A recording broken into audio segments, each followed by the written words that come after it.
बिल्कुल प्रश्न आपको हो सकता है सामान्य लगे, लेकिन बिल्कुल बेसिक से प्रश्न भी परीक्षा के अंदर आते हैं। तो मैं प्रयास करूंगा कि शिक्षण विधियों के सारे प्रश्न ही है जो समेटने का प्रयास रहे अपना, कि कुछ भी आपका छूटे नहीं। देखिए प्रश्न है अपना, कौशल का अर्थ क्या है? आप जल्दी जल्दी से बताते चलिएगा और मैं भी जल्दी से आपको उत्तर बताता चलूँगा ताकि आपका समय जाए नहीं। कौशल का अर्थ क्या है? ज्ञान, दक्षता, अनुभव या पद्धति। बिल्कुल आसान सा प्रश्न है लेकिन इम्पोर्टेंट। तो कौशल का क्या अर्थ हो जाएगा? कौशल का अर्थ हो जाएगा दक्षता। ठीक है, बी उत्तर अपना सही है जो हो जाएगा। अगला प्रश्न है, भाषा शिक्षण में कौशल किसे कहते हैं? भाषा शिक्षण के अंदर कौशल किसे कहते हैं? शिक्षक की योग्यता को, विद्यार्थी की प्रतिक्रिया को, प्रभावी शिक्षण हेतु किए जाने वाले कार्यों के समूह को, या परीक्षा की तैयारी को। तो क्या उत्तर कर देंगे हम यहाँ पर? हमारा उत्तर यहाँ पर हो जाएगा सी। क्या हो जाएगा? सी उत्तर हो जाएगा। भाषा शिक्षण में कौशल क्या है? प्रभावी शिक्षण हेतु किए जाने वाले कार्यों का जो समूह होता है वो है। सवाल है, भाषा शिक्षण कौशल किस पर आधारित होते हैं? भाषा शिक्षण कौशल जो किस पर आधारित होते हैं? केवल व्याकरण पर, अभ्यास और प्रयोग पर, परीक्षा पर, या अनुवाद पर? तो क्या उत्तर हो जाएगा आपका? आपका उत्तर हो जाएगा यहाँ पर अभ्यास और प्रयोग पर। भाषा शिक्षण कौशल किस पर आधारित होते हैं? अभ्यास और प्रयोग पर भाषा शिक्षण कौशल। ठीक है, कौशल का स्वरूप कैसा होता है? देखिए बिल्कुल वही चीज़ चल रही लेकिन घुमा फिरा कर अलग तरीके से पूछा गया है। कौशल का स्वरूप कैसा होता है? अस्थायी, स्थायी, केवल लिखित, केवल मौखिक। जो कोई कौशल आप सीख जाते हैं फिर पूरी तरीके से तो वो स्थायी हो जाता है उसका स्वरूप। सवाल है, कौशल को किसी रूप में देखा नहीं जा सकता, केवल प्रकट होता है। इसका तात्पर्य है कि कौशल की प्रकृति कैसी होती है? अमूर्त, ठोस, केवल मौखिक, सरल। तो कैसी होती है? अमूर्त होती है। ठीक है, भाषा शिक्षण में कितने मुख्य कौशल माने गए? बिल्कुल आसान है, 2, 3, 4, 5। तो कितने कौशल हैं? 4 कौशल हैं। कितने हैं? 4 कौशल। और 4 कौन कौन से हैं आगे हम प्रश्न के माध्यम से उनको देखने वाले हैं। भाषा कौशल का सही क्रम है, देखिए, सुनना, बोलना, लिखना, पढ़ना, सुनना, बोलना, लिखना, सुनना, बोलना, लिखना, पढ़ना, लिखना, पढ़ना, बोलना, सुनना, पढ़ना, लिखना, बोलना, सुनना। यहाँ पर देखिए उत्तर क्या हो जाएगा? सुनना, बोलना, लिखना और पढ़ना। ये यहाँ पर भाषा कौशल का सही क्रम बताया गया। क्या क्या है? सुनना हो, बी ऑप्शन यहाँ पर होगा। सुनना, बोलना, लिखना और पढ़ना। अब देखिए यहाँ पर ये जो है ये मॉन्टेसरी के अनुसार है। अगर परीक्षा में प्रश्न आ जाए, यहाँ पर थोड़ा मैंने डाला नहीं, मारिया मॉन्टेसरी के अकॉर्डिंग तो ये क्रम होने वाला है। सुनना होगा, फिर बोलना होगा, फिर लिखना होगा, फिर पढ़ना होगा। और बिना यहाँ पर मॉन्टेसरी लिखना चाहिए था, टाइप में हो गया थोड़ा, कि मॉन्टेसरी के अनुसार भाषा कौशल का सही क्रम कौन सा? तो ये हो जाएगा। ठीक है, और वैसे आपको मुख्यतः भाषा शिक्षण के 4 जो सोपान हैं, जो क्रम पूछ लिया जाए, वो क्या होने वाले हैं? जो LSRW आपने सुना, सुनना, बोलना, फिर आएगा पढ़ना और फिर आएगा लिखना। यहाँ पर मॉन्टेसरी के अकॉर्डिंग जो है लिखना पहले आता है और पढ़ना बाद में आता है। तो यहाँ पर देखिए ये हो गया LSRW, listen, speak, right, read और राइट, LSRW। ठीक है बात, सामान्य तौर पर आए तो ये हो जाएगा, नहीं तो अकॉर्डिंग टू मॉन्टेसरी ये हो जाएगा। ठीक है, श्रवणम, वदनम, पठनम और लेखन, ये इस तरीके से मामला है जो चलता है। चलिए, यह प्रश्न भी कई बार परीक्षा में पूछा गया और बहुत अच्छा प्रश्न है। निम्न में से कौन सा ग्रहणात्मक कौशल है? ग्रहण करने वाला, बोलना, लिखना, सुनना, पढ़ना, लिखना और पढ़ना, बोलना और सुनना। तो क्या करोगे? सुनना और पढ़ना। किसी से सुनोगे, ग्रहण करोगे, कोई पढ़ रहे हो तो है जो ग्रहण कर रहे हो। तो सुनना और पढ़ना क्या है? आपके ग्रहण करने वाले कौशल है। अभिव्यक्ति परक कौशल, निम्न में से कौन सा अभिव्यक्ति परक कौशल है? तो यहाँ हम बात करें कि निम्न में से कौन सा अभिव्यक्ति परक कौशल है? सुनना, पढ़ना, बोलना और लिखना या फिर उपयुक्त सभी। तो यहाँ पर अपना उत्तर क्या हो जाएगा, बोलना और जो लिखना है वो अभिव्यक्ति, बोलेंगे तो अभिव्यक्ति करेंगे, लिखेंगे तो हम कोई ना कोई अभिव्यक्ति वो कर रहे हैं। तो अभिव्यक्ति परक कौशल की अगर बात आए तो वहाँ पर आपका उत्तर क्या हो जाएगा, बोलना और लिखना, सी विकल्प है जो ठीक हो जाएगा। देखिए LSRW क्रम में एस का अर्थ क्या हो जाएगा, तो मैंने बताया ये आपको, एस यानी स्पीकिंग, बोलना। देख लीजिए सारे, स्पीकिंग, अध्ययन, स्किल यानी कौशल, या स्ट्रक्चर संरचना। इस प्रकार से भी है जो प्रश्न आ सकता है। LSRW में आप लगोगे यार स्टडी, एस स्टडी भी हो सकता है, एस स्किल भी हो सकता है, स्ट्रक्चर। तो LSRW का लिसन, स्पीक और रीड और राइट ये होने वाला है। भाषा अधिग्रहण की प्रथम सीढ़ी है, प्रथम सीढ़ी, द्वितीय सीढ़ी, तृतीय, चौथी, ये है जो सारी परीक्षा में पूछी गई। इस प्रकार आपको ध्यान में, तो पहली कौन सी है, तो भाषा अधिग्रहण की प्रथम सीढ़ी पढ़ना, लिखना, बोलना, सुनना, तो क्या हो जाएगी, सुनना। सबसे पहले लिसन, सुनना हो जाएगी, ये प्रथम सीढ़ी है। सुनने का कौशल किससे विकसित होता है, ध्यान और एकाग्रता से, परीक्षा से, रटने से या फिर लेखन से। सुनने का जो कौशल है वो किससे विकसित होता है, उत्तर क्या हो जाएगा, ध्यान और एकाग्रता से ये कौशल है जो आपका विकसित होता है। सवाल है भाषा में उच्चारण की शुद्धता किस कौशल से आती है, आप किस प्रकार से उच्चारण का है जो उच्चारण शुद्ध कर सकते हो, वो किस कौशल के माध्यम से आती है, तो लिखने से, पढ़ने से, सुनने से या बोलने से, तो वो आती है सुनने से। जितना अच्छा स्पष्ट सुनोगे उतना अच्छा है जो आपका उच्चारण होने वाला है। बच्चे जो हैं सबसे पहले कौन सा कौशल स्वाभाविक रूप से सीखते हैं, स्वाभाविक रूप से कौन सा कौशल सीखते हैं, पढ़ना, लिखना, बोलना या सुनना, क्या उत्तर हो जाएगा, सुनना। सबसे पहले सुनने वाली प्रक्रिया जन्म के बाद ये चालू होती है उसकी। शैक्षिक दृष्टि से सुनने के कौशल को क्या कहते हैं, शैक्षिक दृष्टि से, अच्छा प्रश्न है। ग्रहणात्मक, अभिव्यक्तिपरक, रचनात्मक या आलोचनात्मक, तो ग्रहणात्मक, अभिव्यक्तिपरक, रचनात्मक या आलोचनात्मक। शैक्षिक दृष्टि से सुनने के कौशल को क्या कहते हैं, तो क्या कहते हैं भैया, अच्छा प्रश्न, ग्रहणात्मक कौशल हो जाएगा। भाषा अधिग्रहण की दूसरी सीढ़ी कौन सी है, मैंने बताया सुनना, बोलना, पढ़ना, लिखना, दूसरी कौन सी हो जाएगी, बोलना। ठीक है, बी विकल्प हो जाएगा। बहुत अच्छे प्रश्न है ये, बिल्कुल साधारण होते हुए भी। बोलने का कौशल किस पर आधारित है, शब्द भंडार और उच्चारण पर, आपके केवल लिखने पर, परीक्षा पर या व्याकरण पर। तो बोलने का कौशल किस पर आधारित हो जाएगा, शब्द भंडार और उच्चारण पर। कितना आपके पास शब्द भंडार है, कैसा आपका उच्चारण कौशल है, उसके ऊपर बोलने का कौशल है जो आधारित रहता है। मौखिक अभिव्यक्ति किस कौशल का उदाहरण है, किस कौशल का उदाहरण है, बोलने का। ठीक है। संवाद, कहानी कहना और वाद विवाद किस कौशल का विकास करते हैं, ये बोलने के कौशल का विकास करते हैं सारे के सारे। संवाद हो गया, कहानी कह रहे हो या वाद विवाद कर रहे हो किसी से, तो बोलने वाला जो कौशल है वो यहाँ पर क्या हो रहा है, आपका विकसित हो रहा है। बोलने का कौशल विकसित करने में सबसे अधिक सहायक क्या है, अनुकरण, व्याकरण, रटना या लेखन। तो सबसे अधिक की हम पूछें, बाकी भी है लेकिन सबसे अधिक जो सहायक है वो है अनुकरण करना। भाषा कौशलों की तीसरी सीढ़ी क्या हो जाएगी, पढ़ने वाली, पढ़ना। Reading is the gateway of knowledge, ये कथन किस कौशल से जुड़ा है, देखिए कितना अच्छा प्रश्न बन गया। Reading is the gateway of knowledge, ये कथन किस कौशल से जुड़ा है, तो ये जुड़ा है पढ़ने से। सही पठन कौशल के लिए आवश्यक है, सही पठन कौशल के लिए सबसे जरूरी चीज़ क्या है, उच्चारण और प्रवाह की, लिखने की गति की, मौन अध्ययन की या केवल परीक्षा की तैयारी की। क्या हो जाएगा, उच्चारण और प्रवाह की। इस वीडियो के आखिर में मैं कुछ आपको थ्योरेटिकल चीज़ें भी बताऊंगा, तो आप वीडियो के आखिर तक जुड़े रहना। और ये सारे प्रश्न इंपॉर्टेंट है, कुछ भी आ सकता है, बिल्कुल आसान से सवाल है लेकिन घुमा फिरा कर पूछे गए हैं। पठन कौशल का विकास किससे होता है बताइए, देखें। मौन पठन और वाचन से होता है, लेखन अभ्यास से होता है, मौखिक उत्तर से होता है या फिर अनुकरण से होता है।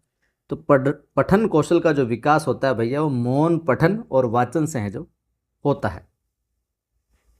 पठन की जो समझ है, रीडिंग कॉम्प्रिहेंशन, किससे संबंधित है, सुनने से, बोलने से, पढ़ने से या लिखने से, किससे संबंधित है, पढ़ने से। पठन समझ पढ़ने से संबंधित है। भाषा कौशलों की अंतिम सीढ़ी लिखना हो जाएगी आपके LSRW में। लिखने का कौशल किस प्रकार का कौशल है, ग्रहणात्मक, अभिव्यक्तिपरक, रचनात्मक, निष्क्रिय। पहले एक प्रश्न मैंने इस प्रकार का आंसर डाला था, ध्यान दिया तो आप कर दोगे। अभिव्यक्तिपरक है, लिखने का कौशल। शुद्ध लेखन और वर्तने पर किस कौशल का प्रभाव होता है? शुद्ध लेखन और वर्तने पर किस कौशल का होता है? लिखने के कौशल का होता है। रचनात्मक लेखन किस कौशल का उदाहरण है? बताइए। रचनात्मक आप लेखन करते हो, किस कौशल का उदाहरण है? सुनना, पढ़ना, लिखना या बोलना? तो किसका उदाहरण है वो? लिखने का।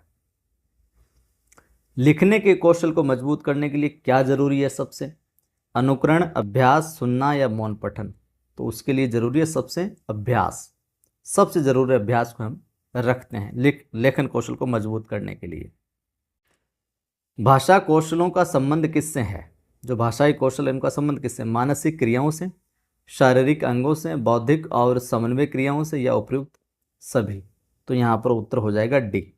जो भाषाई कौशल है उनका संबंध मानसिक क्रियाओं से भी है, शारीरिक अंगों के संचालन से भी है, बौद्धिक और समन्वय क्रियाओं से भी है, यानी कि सभी से है। भाषा कौशल किससे अर्जित होते हैं? अभ्यास से, जन्म से, केवल अनुकरण से या परीक्षा से?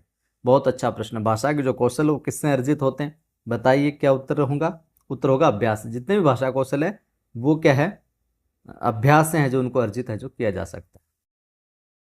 शिक्षण कौशल शिक्षण की तकनीकों के समूह को कहते हैं। ये परिभाषा किसकी है? क्या उत्तर कोड दो? BN Jha, doctor BK Pasi, Gandhi ji, Mahatma Phule या डॉक्टर BK पासी के BK पासी? कहते हैं जो शिक्षण कौशल है वो शिक्षण की तकनीकों के समूह को कहते हैं। सवाल है, भाषा कौशलों का अर्जन मुख्यतः किस माध्यम से होता है? भाषा जो कौशल उनका अर्जन किस माध्यम से होता है? प्राकृतिक अभ्यास से। यहाँ पर अभ्यास में देखिए प्राकृतिक अभ्यास दे दिया, तो स्वतः अभ्यास है। भाषा कौशलों कितनी श्रेणियों में बांटा जा सकता है? 2 में, 3 में, 4 में या 5 में? तो 2 में बांटा गया। अभी हमने ऊपर बात की थी, तो प्रश्न को ही घुमाया गया, बाकी प्रश्न हमने देख लिया था, यूँ समझे आप। ग्रहणात्मक और अभिव्यक्तिपरक भाषा कौशलों को 2 श्रेणियों में बांटा है जो जा सकते। ए विकल्प यहाँ पर ठीक होगा। कौशलों की प्रभाविता किस पर निर्भर करती है? परीक्षा पर, अभ्यास और निरंतर प्रयोग पर, केवल शिक्षक पर, केवल व्याकरण पर? देखिए मतलब आसान प्रश्न है लेकिन समझ में नहीं आ रहा क्या हो सकता। कौशलों की प्रभाविता किस पर निर्भर करती है? तो किस पर निर्भर करती है? उत्तर क्या हो जाएगा? अभ्यास और निरंतर जो आपका प्रयोग है वो कौशल के अंदर प्रभावशीलता है जो लाते हैं। भाषा कौशल का सर्वाधिक उपयोग कहाँ पर होता है? सामाजिक जीवन में, परीक्षा कक्ष में, व्याकरण किताब में, भाषा प्रयोगशाला में? तो जो भाषाई कौशल आप सीखोगे उनका सर्वाधिक उपयोग होता है सामाजिक जीवन के अंदर। कहाँ पर होता है? सामाजिक जीवन के अंदर होता है। भाषा शिक्षण में कौशल क्यों आवश्यक है? जरूरी क्यों है कौशल? तो भाषा के प्रयोग को सक्षम बनाने में, परीक्षा पास करने में, केवल निबंध लेखन में, केवल मौखिक उत्तर में? तो क्या उत्तर हो जाएगा? भाषा के प्रयोग को सक्षम बनाने हेतु भाषा शिक्षण कौशल आवश्यक है। भाषा कौशल से क्या विकसित होता है? उपयुक्त सभी। सोचने की क्षमता विकसित होती है भाषा कौशल से, अभिव्यक्ति की क्षमता आपकी बढ़ती है और समझने की क्षमता भी आपकी बढ़ती है, आपका दृष्टिकोण व्यापक होता है। कौशलों का अर्जन किस प्रकार किया जाता है? तो ये हमने देख लिया, थोड़ा सा अलग तरीके से है। अनुकरण और अभ्यास द्वारा कौशलों का अर्जन है जो किया जाता है। भाषा कौशल किसका अंग है? भाषा विज्ञान का, गणित का, विज्ञान का, इतिहास का? तो ये भाषा विज्ञान का अंग है भाषा कौशल। ठीक है। कौशल शब्द मूल तक किस भाषा का है? तो भैया ये आपके संस्कृत का है मूल। और कौशल शब्द अंग्रेजी रूप क्या है इसका? अंग्रेजी रूप आपको पता ही है, स्किल हो जाएगा बी विकल्प। भाषा शिक्षण में LSRW पूरा क्या है? तो पूरा आपको पता ही है, लिसन, फिर स्पीक, फिर रीड और फिर राइट, LSRW। और मॉन्टेंसरी के अकॉर्डिंग सुनना, बोलना, लिखना, पढ़ना। सुनना, बोलना, लिखना पहले आएगा, पढ़ना है जो बाद में आएगा। ठीक है। कौशल किससे विकसित होते हैं ये हमने बात कर ली। यहाँ पर थोड़ा सा अभ्यास की जगह साथ में प्रवृत्ति और दे दिया, प्रवृत्ति से। भाषा कौशल का प्रयोग कहाँ नहीं होता है? तो कहाँ नहीं होता है? किसी में नहीं, यानी कि ये विकल्प होगा। बाकी भाषा कौशल का प्रयोग इन जगहों पर है जो होता है। देखिए प्रश्न कैसे घुमाया गया। भाषा कौशलों में प्रवृत्ति का क्या महत्व है? तो प्रवृत्ति का जो महत्व वो है स्थायित्व लाना। बार बार भाषा कौशल को आप अभ्यास में करते रहोगे, बिल्कुल प्रवृत्तिगत है जो प्रवृत्ति में ले आओगे, बिल्कुल यानी कि स्थायित्व लाना। भाषा कौशलों का मूल आधार क्या हो जाएगा? अभ्यास और प्रयोग हो जाएगा। भाषा कौशल किस प्रकार की गतिविधि है? मानसिक, शारीरिक, केवल मानसिक, केवल शारीरिक या केवल व्याकरणिक? उत्तर हो जाएगा मानसिक और शारीरिक दोनों प्रकार से। भाषा कौशल अर्जन की प्रक्रिया किस पर आधारित है? तो क्रमिक विकास, परीक्षा पद्धति, शिक्षक या अनुवाद? जो भाषा कौशल है उनके अर्जन की जो प्रक्रिया है वो किस पर आधारित है? क्रमिक विकास पर आधारित है। तो आज की वीडियो में हम इतना ही देखेंगे। अब देखिए कौशल की जो परिभाषाएं हैं और जो विशेषताएं हमने बात कर ली। तो भाषा जो कौशल हैं वो शाब्दिक अंतःक्रिया होती है भाषा कौशलों से। भाषा कौशलों का जो भाषा विज्ञान और व्याकरण है जो वो मुख्य आधार है जो हमने यहाँ पर देखा था। भाषा कौशल अर्जित किए जाते हैं, अभ्यास से किए जाते हैं। ठीक है, निवेदन आप सभी साथियों से, अगर अच्छा लगे कंटेंट तो सभी साथियों को जरूर साझा कीजिए ताकि वो भी अंतिम समय में देखकर अपनी तैयारी को और थोड़ा सा सुदृढ़ कर सके, मजबूत कर सके। यकीनन यहाँ से परीक्षा में आपको सवाल देखने को मिलेंगे। पहला प्रश्न है कि अनुकरण का अर्थ है दूसरों की आलोचना करना, किसी आदर्श की नकल करना, केवल लिखना, सीखना, खेल कूद में भाग लेना। तो अनुकरण का क्या अर्थ हो जाएगा? तो साथियों अनुकरण का अर्थ हो जाएगा किसी आदर्श की नकल करना। किसी आदर्श की नकल करना अनुकरण कहलाएगा और उसे व्यवहार में लाना। पहले आदर्श की नकल करना और फिर उसको व्यवहार के अंदर लाना अनुकरण का अर्थ है जो हो जाएगा। परीक्षा में सवाल आ जाए कि अनुकरण विधि में बालक किसका अनुसरण करता है? अपने सहपाठी का, अपने परिवार का, अपने शिक्षक का या पुस्तकों का? यूं तो सभी का करता है लेकिन विशेष तौर से हम बात करें अनुकरण विधि के अंदर तो बालक किसका अनुकरण करता है? उत्तर हो जाएगा अपने यहाँ पर अपने शिक्षक का। अपने शिक्षक का सी विकल्प ठीक होगा। तो इस विधि में यानी कि अनुकरण विधि में बालक अपने शिक्षक का अनुकरण कर लिखना, पढ़ना व सही उच्चारण करना क्या है? सीखता है। चलिए अगला सवाल है, अनुकरण विधि को और किस नाम से जाना जाता है? प्रत्यक्ष विधि, अभ्यास विधि, नकल विधि या श्रवण विधि? तो पहला प्रश्न आप ठीक से समझा तो उत्तर क्या हो जाएगा? नकल विधि। अनुकरण विधि को और किस नाम से जाना जाता है? नकल विधि से। इसके अन्य नाम भी हम देखेंगे आगे वाले प्रश्नों में। अनुकरण विधि के और जो उपनाम हो सकते हैं, आगे जो प्रत्यक्ष विधि हैं उनके जो उपनाम हो सकते हैं, तो कई बार उपनाम भी है जो पूछा जाता है। अनुकरण कितने प्रकार का होता है? 2 का, 4 का, 5 का या 3 का? सीधा सीधा कई बार सवाल आया है। उत्तर क्या हो जाएगा? 3 प्रकार का। अनुकरण कितने प्रकार का होता है? 3 प्रकार का होता है। और 3 प्रकार कौन कौन से? देखिए पहला प्रकार है लिखित। पहला कौन सा हो जाएगा? अनुकरण का लिखित प्रकार हो जाएगा। दूसरा उच्चारण अनुकरण और तीसरा रचना अनुकरण। तो पहला लिखित अनुकरण हो जाएगा, दूसरा आप उच्चारण करोगे उसका अनुकरण हो जाएगा, तीसरा रचना अनुकरण हो जाएगा। कोई रचना क्रिएट की फिर उसका अनुकरण। ठीक है, अगला सवाल है रूप लेख अनुकरण किससे संबंधित है? उच्चारण से, लेखन से, श्रवण से या रचना से? तो क्या करोगे उत्तर? लेखन से। रूप लेख अनुकरण किससे संबंधित है? लेखन से। बी विकल्प यहां पर होगा। देखिए इसमें क्या होता है, अक्षर या शब्द बिंदु बिंदु रूप में ऐसे, ठीक है, बिंदु बिंदु रूप में लिखे रहते हैं जिन्हें बालक जो है भरकर लिखना सीखता है। समझ गए बात? ये ऐसे हो जाता है अनुकरण। उच्चारण अनुकरण किस स्तर पर सबसे अधिक उपयोगी होता है? कि आप कोई उच्चारण कर रहा है शिक्षक, तो कौन सा जो स्टेज है, कौन सा लेवल है, प्राथमिक है, माध्यमिक है, उच्च माध्यमिक है, उच्च प्राथमिक, किस स्तर पर है जो सबसे अधिक उपयोगी होता है? माध्यमिक पर, प्राथमिक पर, उच्च माध्यमिक या विश्वविद्यालय स्तर पर? उच्चारण अनुकरण। कौन सा? उच्चारण अनुकरण। तो विशेष तौर से ये प्राथमिक स्तर पर शुद्ध बोलना सिखाने के लिए उपयोगी है जो होता है। रचना अनुकरण में छात्रों से क्या कराया जाता है? जो रचना अनुकरण होता है उसमें 3 अनुकरण हो गए अपने, उनमें जो रचना अनुकरण उसमें क्या करवाया जाता है? केवल अक्षर लिखवाए जाते हैं, केवल उच्चारण कराया जाता है, निबंध पत्र आदि लेखन कराया जाता है, केवल याद कराना होता है? उत्तर क्या हो जाएगा? रचना कर रहे हो आप तो उसमें छात्रों से पत्र, निबंध, आवेदन ये आदि से जो लिखवाए जाते हैं उनकी रचना वाली स्किल है जो डेवलप की जाती है। अनुकरण विधि में सबसे पहले क्या कराया जाता है? रचना का, माफ कीजिए, रचना का अभ्यास, मौखिक परीक्षा, उच्चारण अभ्यास या अनुकरण वाचन। तो क्या करवाया जाता है? अनुकरण वाचन करवाया जाता है। अनुकरण विधि में सबसे पहला काम में क्या होता है? अनुकरण वाचन का होता है, और बालक है जो अनुकरण करके उसे दोहराते रहते हैं, शिक्षक है जो वाचन करता रहता है। इकाई विधि के प्रवर्तक कौन माने जाते हैं? बहुत अच्छा प्रश्न है। इकाई विधि के प्रवर्तक कौन माने जाते हैं? Henry C Morrison, doctor Herbert McCarthy, John Dewey. उत्तर क्या हो जाएगा? H C Morrison. शॉर्ट में हम लिखें तो इनका नाम देखने को मिलता है एच सी मॉरिसन। 1956 में सबसे पहले पाठ योजना तैयार करने के लिए इकाई विधि है जो इन्होंने दी थी। तो इकाई विधि प्रवर्तक एच सी मॉरिसन।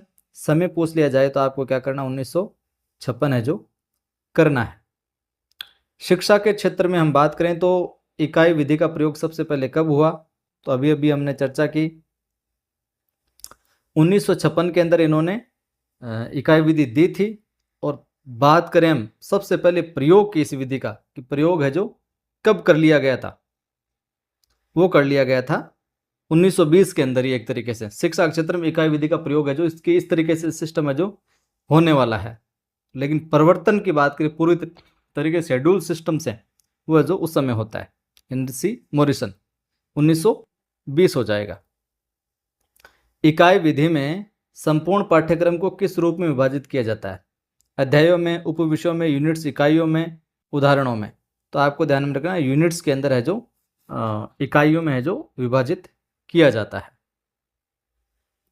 प्रश्न है, इकाई किसी समस्या या योजना से संबंध जोड़ने वाली क्रियाओं का अध्ययन है। ये परिभाषा किसकी है? जो इकाई है वो किसी समस्या या योजना से संबंध जोड़ने वाली क्रियाओं का अध्ययन है। ये परिभाषा किसकी है? हैरी कर्ब की, थॉमस एम रिस्क की, वेस्ले एम यट्स की, एल एस एंडरसन की। किसकी है? थॉमस एम रिस्क कहते हैं कि इकाई जो है वो किसी समस्या या योजना का संबंध जोड़ने वाली क्रियाओं का अध्ययन है। अगली परिभाषा है कि इकाई किसी विषय का बड़ा उपविभाग होता है जिसे किसी मूलभूत सिद्धांत या प्रकरण के अनुसार संगठित किया जाता है। ये परिभाषा किसने दी है भैया? मैकार्थी, हेनरी हैरप, मॉरिसन, या यहाँ पर एनसीईआरटी थोड़ा सा टाइप हो गया, हेनरी हैरप की परिभाषा है। इकाई विधि में किस प्रकार की शिक्षण सामग्री सम्मिलित होती है? तो इकाई विधि के अंदर भैया किस प्रकार की शिक्षण सामग्री प्लस शारीरिक एवं मानसिक क्रियाओं को जोड़कर है जो प्रस्तुत किया जाता है। बहुत अच्छा प्रश्न है ये, ध्यान में रखना इस परिभाषा को। इकाई एक निर्देशात्मक युक्ति है जो छात्रों को समग्र रूप में ज्ञान प्रदान करती है। किसकी ये परिभाषा? ये एनसीईआरटी की, Wesley, Harry Kerb, Thomas M Stokes. क्या कर दोगे? एनसीईआरटी की परिभाषा है। कुछ इंपॉर्टेंट बातें इसी से इकाई से जुड़ी हुई देख लीजिए। एक रिस्क नाम के महोदय हुए हैं, उन्होंने कहा इकाई विधि के 3 सोपान हैं। परीक्षा में प्रश्न आ जाए रिस्क ने इकाई विधि के कितने सोपान बताएं? तो प्रस्तावना बताया, विकास बताया और पूर्ति बताई। ये 3 सोपान बताए, ठीक है, प्रस्तावना, विकास और पूर्ति रिस्क ने। वहीं हर्बर्ट स्पेंसर की हम बात करें तो 5 भागों में विभक्त किया है, और ये 5 जो भाग है वो दैनिक पाठ योजना के चरण माने जाते हैं हर्बर्ट स्पेंसर। इकाई विधि के पदों की बात करें, शिक्षण पदों की, इकाई विधि के शिक्षण पद मॉरिसन के अकॉर्डिंग 5 माने जाते हैं। मॉरिसन के अकॉर्डिंग इकाई विधि के शिक्षण पद। अब देखिए 5 कौन कौन से। जांच, इनको हम ट्रिक से भी याद करवा दूंगा और ये प्रश्न पक्का आता है। जांच माने इस शिक्षण पद में अध्यापक द्वारा विद्यार्थियों को निर्धारित विषय की जांच की जाती है। इसकी विधियां चर्चा, मौखिक प्रश्न, लिखित प्रश्न हो सकते हैं। इकाई प्रस्तुतिकरण, इकाई के ज्ञान को भाषण, कहानी, प्रश्नोत्तर, नाटकीकरण आदि विधि द्वारा या अन्य विधाओं द्वारा सहायक सामग्री के माध्यम से प्रस्तुत किया जाता है। आत्मीकरण, बालकों ने जो कुछ पढ़ा है उसे सुदृढ़ अध्ययन के लिए चर्चा, अभ्यास, प्रयोगशाला अध्ययन आदि विधियों को अपनाया जाता है। ये 5 है जो पद जो है शिक्षण के, ये पूछे जाते हैं, इनको भी याद करवा दूंगा मैं 30 सेकंड के अंदर। सुव्यवस्थितकरण, बालकों के विचारों को क्रमबद्धता बनाए रखने के लिए पढ़ाई गई विषय वस्तु पर लेख तैयार करवाया जाता है व्यवस्थित तरीके से। और सामाजिक अभिव्यक्तिकरण यानी अभिव्यक्तिकरण, बालक पढ़ी गई इकाई ज्ञान कक्षा में समूह को, ज्ञान को कक्षा में समूह रूप रखता है, प्रेजेंट करता है, सभी छात्र उस पर चर्चा करते हैं, चर्चा के आधार पर आवश्यक सुधार कर पुनः लेखन। अब देखिए यहाँ पर पांचों कौन कौन से हैं। एक तो है जांच, यहां मैं लिख रहा हूं, जांच का जा ले लिया, इकाई का ई ले लिया, आत्मीकरण का आ ले लिया, सुव्यवस्थितीकरण का सु ले लिया, और सामाजिक अभिव्यक्तिकरण या अभिव्यक्तिकरण आता है केवल तो अभिव्यक्ति। तो जाई आसु अभी, जाई आसु अभी, जाई से जांच, ई से इकाई प्रस्तुतिकरण, आ से आत्मीकरण, सु से सुव्यवस्थितीकरण और अभिव्यक्ति से अभिव्यक्तिकरण। तो जाई आसु अभी, मोरेसन के अनुसार इकाई विधि के शिक्षण पद 5 होते हैं। जाई आसु अभी, जाई आसु अभी, ध्यान में रखना, बहुत बार सवाल आया है जाई आसु अभी, इतना काम कर लोगे तो याद हो जाएगा। प्रत्यक्ष विधि का अर्थ है, अगली विधि के प्रश्नों की ओर, माफ कीजिए थोड़ी गले में दिक्कत होने लगी है वापस आजकल। प्रत्यक्ष विधि का अर्थ है केवल रटकर सीखना, वस्तुओं को प्रत्यक्ष में दिखाना, पुस्तक से समझ आना, केवल मौखिक रूप से सिखाना। तो प्रत्यक्ष जो विधि है इसका हो जाएगा भैया वस्तुओं को प्रत्यक्ष में दिखाना और कार्यों को करके है जो सिखाना। प्रत्यक्ष विधि को किस नाम से जाना जाता है? और तो प्रत्यक्ष विधि को और जो है अपने नवीन विधि और प्राकृतिक विधि नाम से जाना जाता है। ठीक है, अब देखिए प्रत्यक्ष विधि के और नाम देखें, नवीन विधि है यहाँ पर, नवीन विधि, प्राकृतिक विधि, तार्किक पद्धति, वार्तालाप पद्धति, नैसर्गिक पद्धति, इन इतने नामों से जाना जाता है प्रत्यक्ष विधि को। प्रत्यक्ष विधि के हम सबसे पहले प्रयोग कब और किसने किया इस पर आए हैं। तो सबसे पहले जो गोइन महोदय हैं, गोइन महोदय ने 1901 के अंदर प्रत्यक्ष विधि का प्रयोग किया 1901 में। और कहाँ पर? ये कहाँ के थे? फ्रांस के अंदर। ठीक है, भारत के अंदर प्रत्यक्ष विधि की बात आए तो कब होता है? वो होता है 1908 में। भारत में प्रत्यक्ष विधि का कब अपनाई गई? 1908 में अपनाई गई। प्रत्यक्ष विधि के अंतर्गत क्या दिखाया जाता है? केवल चित्र, केवल मौखिक व्याख्या, वस्तुओं का प्रत्यक्ष रूप, जीव जंतुओं के चित्र क्रियाओं करके, यह केवल पुस्तकों पर आधारित अध्ययन। उत्तर क्या हो जाएगा? वस्तुओं का प्रत्यक्ष रूप, जीव जंतुओं के चित्र क्रियाओं को करके दिखाया यहाँ पर जाता है, समझाया जाता है। प्रत्यक्ष विधि के उपनामों में से कौन सा सही नहीं है? तो यहाँ पर कौन सा सही नहीं है? वाचन पद्धति नहीं है, बाकी सारे के सारे प्रत्यक्ष विधि के उपनाम है जो मैंने यहाँ पर भी लिख दिया। नवीन, नैसर्गिक, तार्किक, उपयुक्त, स्वनिकी पद्धति भी कहते हैं प्रत्यक्ष विधि को, ध्यान में रखना, स्वनिकी, अनुकरण, वार्तालाप। बात करें बंगाल में, बंगाल में प्रत्यक्ष विधि को सर्वप्रथम अपनाने का श्रेय किसे दिया जाता है? Fraser, Morrison, Herbert, tipping, best और वेस्ली। तो बंगाल में बात आए तो बंगाल में श्री टिपिंग महोदय को सर्वप्रथम प्रत्यक्ष विधि अपनाने का श्रेय दिया जाता है। मद्रास में पूछ लिया जाए तो श्री येट्स का नाम आता है इनको, और बम्बई में नाम पूछा जाए तो बम्बई में फ्रेजर महोदय को प्रत्यक्ष विधि को अपनाने का श्रेय जो दिया जाता है। प्रत्यक्ष विधि के गुण भी कई बार परीक्षा में पूछ लिए जाते हैं, विशेषताएं इसकी पूछ ली जाती है। प्रत्यक्ष विधि के जो गुण होते हैं क्या क्या होते हैं इस पद्धति में, यानी प्रत्यक्ष विधि में? वार्तालाप, मौखिक कार्य एवं बोलने के अभ्यास पर बल दिया जाता है। यह विधि मनोवैज्ञानिक है। प्रत्यक्ष विधि मनोवैज्ञानिक है या मनोवैज्ञानिक है, इस प्रकार से कई बार सवाल आता है, तो ये मनोवैज्ञानिक विधि बताई जाती है। इस पद्धति में अन्य भाषा को स्वतंत्र एवं पृथक रूप में जो पढ़ाया जाता है, सेकंड लैंग्वेज को। इस पद्धति में मातृभाषा के प्रयोग को सीमित कर दिया जाता है और संपूर्ण वाक्य को इकाई माना जाता है। इस पद्धति का मुख्य सिद्धांत यह है कि जिस प्रकार बालक श्रवण एवं अनुकरण द्वारा मातृभाषा सीख लेता है, उसी प्रकार वह दूसरी भाषा भी सीख सकता है। दोष क्या है प्रत्यक्ष विधि की? कमियां क्या है?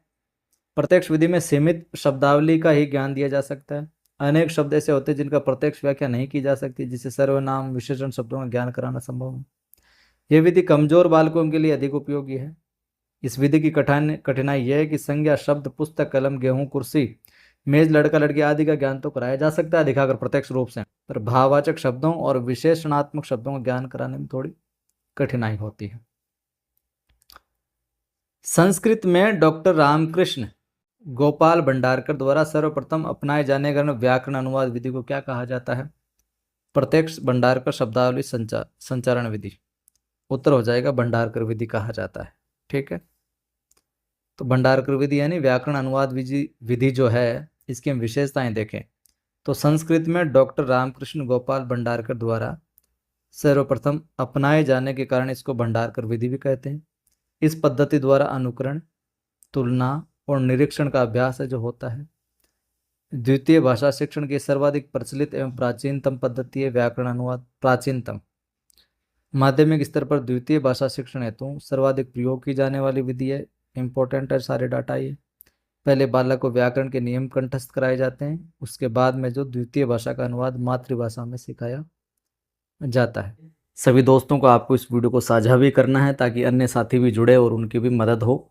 सब्सक्राइब कर लेना ताकि जब भी वीडियो डालूं तो उसकी सूचना मिल जाए। पहला प्रश्न है आपके सामने, प्रमुख भाषाई कौशल के अंतर्गत इनमें से कौन सा एक नहीं आता है? हंसना, लिखना, सुनना या बोलना। तो कौन सा एक नहीं आता है?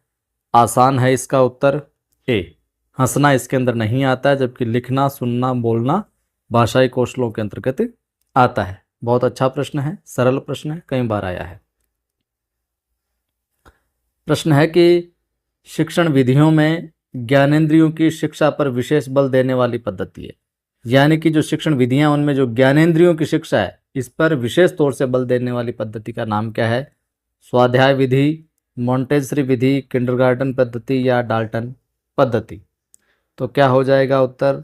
उत्तर हो जाएगा बी, मॉन्टेसरी पद्धति। प्रश्न है, सुनीता पढ़ते समय कभी कभी वाक्यों शब्दों की पुनरावृत्ति करती है। कभी कभी तो वाक्यों की और शब्दों की पुनरावृत्ति करती है जब सुनीता पढ़ रही होती है। इसका ये भाषाई जो व्यवहार है वो क्या दर्शाता है? उसे पढ़ना बिल्कुल नहीं आता है, या वह पढ़ने में ज़्यादा समय लेती है, या वह समझ के साथ पढ़ने की कोशिश कर रही है, वह अटक अटक कर ही पढ़ सकती है। क्या उत्तर हो जाएगा? उत्तर हो जाएगा सी। आप भी कई बार पढ़ते हो तो कभी वाक्यों को, शब्दों को वापस दोहराते हो, पुनरावृत्ति करते हो, यानी कि आप समझ के साथ पढ़ने की कोशिश करें, मतलब पूरी तरीके से मस्तिष्क में स्थायित्व ग्रहण कर ले वो चीज, इस प्रकार से। प्रश्न है, कक्षा में बालक के पिछड़ेपन का कारण है। कक्षा के अंदर जो बालक है उसके पिछड़ेपन का क्या कारण हो सकता है? बालक का मेधावी होना, बालक का नटखट होना, बालक में हीन भावना का होना, या बालक के प्रारब्ध के कारण, इस वजह से वो पिछड़ेपन का कारण है बालक का। उत्तर क्या हो जाएगा? उत्तर हो जाएगा सी, बालक में हीन भावना होना कक्षा में बालक के पिछड़ेपन का कारण है। इन विकल्पों में से नटखट होना भी नहीं हो सकता, मेधावी, प्रारब्ध के कारण भी कुछ नहीं हो सकता भैया। क्यों कहा है? प्रारब्ध ही आप समझो, करत करत अभ्यास के जड़मती हो तो सुजान। अभ्यास करने से तो सारा कुछ है जो संभव है। काव्य शिक्षण का उद्देश्य क्या है? संगीत कला में निपुण बनाना, रसानुभूति एवं आनंदानुभूति कराना, भाषा में प्रयुक्त होने वाले विराम चिन्हों से परिचित कराना, व्याकरणिक नियमों की जानकारी देना। क्या उत्तर हो जाएगा? काव्य शिक्षण का उद्देश्य क्या होता है? बी, रसानुभूति एवं आनंदानुभूति कराना काव्य शिक्षण का उद्देश्य है जो होता है भैया।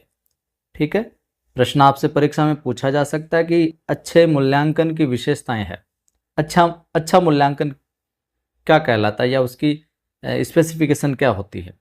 वैधता, विश्वसनीयता, वस्तुनिष्ठता, व्यापकता, पुनर्मूल्यांकन, परीक्षक का दृष्टिकोण, पूर्वाग्रह, व्यक्तिपरकता, विभेदीकरण, जीवनोपयोगी, लाभप्रद, सिद्धांतपरक, रोचक, भावपूर्ण, शुचितापूर्ण। सही उत्तर ए, वैधता, विश्वसनीयता, वस्तुनिष्ठता, व्यापकता, ये अच्छे मूल्यांकन की विशेषताएं होती है। प्रश्न यूं भी आ सकता है, निम्न में से अच्छे मूल्यांकन की विशेषता नहीं, माफ कीजिए, इन तीन ये दे दी, ये कोई और दे दी, तो वहां पर उस प्रकार से सवाल है जो पूछा जा सकता है। त्रिभाषा प्रश्न है, त्रिभाषा जो सूत्र है, तीन भाषाओं वाला कॉन्सेप्ट है अपने, प्राथमिक स्तर पर किस भाषा के शिक्षण को प्राथमिकता दी जाती है? प्राथमिक लेवल पर है जो कौन सी लैंग्वेज को त्रिभाषा में प्राथमिकता के साथ है जो रखा जाता है? अंग्रेजी को, संस्कृत को, मातृभाषा को, या विदेशी को? तो यहाँ पर प्राथमिक लेवल पर सी, मातृभाषा को प्राथमिकता है जो दी जाती है। आ सकता है यह प्रश्न। सवाल है, हिंदी भाषा के प्रति रुचि उत्पन्न करना ये उद्देश्य है। प्राथमिक स्तर के लिए, जूनियर स्तर के लिए, माध्यमिक स्तर के छात्रों के लिए, इनमें से कोई नहीं। तो हिंदी भाषा के प्रति रुचि उत्पन्न करना किस स्तर के लिए? प्राथमिक स्तर के छात्रों के लिए ज़्यादा जरूरी है। शिक्षण में प्रायोजना विधि महत्वपूर्ण है क्योंकि शिक्षण के अंदर जो प्रायोजना विधि वो इम्पोर्टेंट होती है। क्यों होती है? विद्यार्थी को कार्य करना होता है, शिक्षक स्वतंत्र होता है, करके सीखना स्थायी होता है, ये विद्यार्थियों के लिए आनंददायक है। प्रायोजना विधि इसलिए महत्वपूर्ण होती है क्योंकि करके सीखना स्थायी है, जो ज्ञान का स्थायीकरण होता है करके सीखने से ज़्यादा। ठीक है। सवाल है, व्याकरण शिक्षण की कौन सी विधि, व्याकरण शिक्षण की कौन सी विधि प्रयोग व सहयोग प्रणाली पर आधारित होती है? पाठ्यपुस्तक विधि, भाषा संसर्ग विधि, इनमें से कोई नहीं, या आगमन विधि? बताइए तो कौन सी होती है? उत्तर हो जाएगा अपना डी। आगमन विधि जो होती है वो प्रयोग एवं सहयोग प्रणाली पर आधारित है। आजकल हम बात करें तो विद्यालयों में जो प्रोजेक्टर है उसकी व्यवस्था स्मार्ट कक्षा शिक्षण में सहायक है। किस रूप में? किस साधन के रूप में? श्रव्य साधन के रूप में, दृश्य साधन के रूप में, खेल गतिविधियों के लिए दृश्य रूप में, श्रव्य दृश्य साधन के रूप में प्रोजेक्टर। उत्तर हो जाएगा डी, दोनों रूप में। नाटक शिक्षण में, नाटक शिक्षण में कक्षा अभिनय प्रणाली के प्रयोग से क्या होता है? कक्षा अभिनय प्रणाली नाटक शिक्षण में बच्चों पर विपरीत प्रभाव पड़ता है, उपरोक्त में से कोई नहीं, शिक्षक एवं बच्चों का समय व्यर्थ होता है, पात्रानुसार बच्चों द्वारा अभिनय से सीखने की प्रक्रिया आती है। आपने देखा होगा जो उपरोक्त में से कोई नहीं, ये विकल्प हमेशा डी में होता है ज़्यादातर, लेकिन बीच में भी आ सकता है, ध्यान में रखना। तो उत्तर क्या हो जाएगा यहाँ पर? डी। नाटक शिक्षण में जो कक्षा में जो अभिनय करवाया जाता है, जो प्रणाली होती है उसके प्रयोग से जो पात्र होते हैं उनके अकॉर्डिंग बच्चों द्वारा जो अभिनय किया जाता है उस अभिनय से सीखने की प्रक्रिया है जो और डेवलप होती है और बढ़ती है। सवाल है अपना, प्राथमिक स्तर पर बच्चों को भाषा सिखाने का सर्वोपरि उद्देश्य क्या है? प्राथमिक स्तर पर हम देखें तो बच्चों को जो भाषा सिखाई जाती है उसका प्रमुखतया सर्वोपरि उद्देश्य क्या होता है? कि कहानी कविताओं को दोहराने की कुशलता का विकास करना, तेज प्रवाह के साथ पढ़ने की योग्यता का विकास करना, अपनी बात को दूसरों के समक्ष अभिव्यक्त करने की कुशलता का विकास करना, या फिर मुहावरे लोकोक्तियों का ज्ञान है जो प्राप्त करना। तो क्या उद्देश्य हो जाएगा सर्वोपरि? सर्वोपरि अपना उद्देश्य हो जाएगा सी। अपनी बात को दूसरों के समक्ष अभिव्यक्त करने की कुशलता का विकास करना ही प्राथमिक स्तर पर बच्चों को भाषा सिखाने का सर्वोपरि उद्देश्य होता है। प्रश्न आपसे पूछा जा सकता है परीक्षा में कि इस विधि में मातृभाषा के माध्यम से किसी नवीन भाषा को पढ़ाया जाता है। इस विधि में मातृभाषा के माध्यम से किसी नवीन भाषा को पढ़ाया जाता है। और ये जो कथन ये कौन सी विधि के संदर्भ में कहा गया, किस विधि के अंतर्गत ऐसी बात है जो आती है? गठन विधि, प्रत्यक्ष विधि, वेस्ट की विधि, या परोक्ष विधि? उत्तर क्या हो जाएगा? डी, परोक्ष विधि। श्रुत लेखन विधि का उद्देश्य नहीं है लेखन गति का विकास करना, आप जो सुनकर लिखते हो उसका उद्देश्य नहीं है। वाचन गति का विकास करना, एकाग्रचित्ता का विकास करना, शुद्ध व स्पष्ट लेखन का विकास करना। उत्तर क्या हो जाएगा? वाचन गति का विकास। सुनकर लिखने से वाचन गति का कोई लेना देना नहीं है, ये उद्देश्य उसका नहीं है। जबकि उद्देश्य हो जाएगा लेखन गति का विकास होता है, एकाग्रचित्ता बढ़ती है, फोकस होकर सुनता है, गलत नहीं, अपन गलत नहीं लिखे। शुद्ध व स्पष्ट लेखन का विकास होता है, बार बार सुनोगे। सवाल आपसे पूछा जा सकता है कि वह कौन सी शिक्षण विधि है जो लेखन उच्चारण में तो प्राथमिक स्तर के लिए व रचना शिक्षण के लिए माध्यमिक स्तर पर उपयोग होती है? बहुत अच्छा प्रश्न है। व्याख्यान विधि, द्विभाषा शिक्षण विधि, आगमन विधि, या अनुकरण विधि? तो क्या उत्तर कर दोगे? उत्तर कर दोगे आप डी, अनुकरण विधि। सवाल है, साहित्य की विविध विधाओं का ज्ञान प्राप्त करना भाषा शिक्षण का किस श्रेणी का उद्देश्य है? रसात्मक, सृजनात्मक, ज्ञानात्मक, या इनमें से कोई नहीं?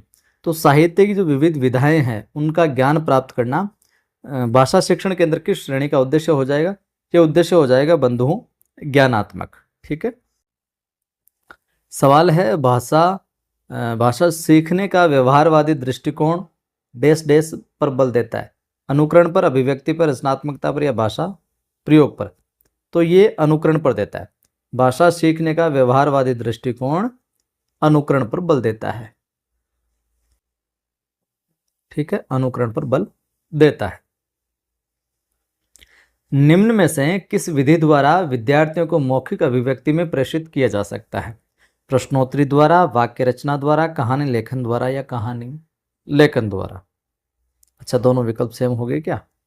चलिए, तो यहां पर हो जाएगा ए, प्रश्नोत्तरी विधि के द्वारा विद्यार्थियों को मौखिक अभिव्यक्ति में प्रेषित है जो किया जा सकता है, पारंगत है जो किया जा सकता है। देखिए, मेरा हमेशा से उद्देश्य ये रहा है कि मैं टू द पॉइंट बात करूं, टू द पॉइंट बात करूं, बीच के अंदर व्यर्थ में है जो आपका समय जाया नहीं करूं।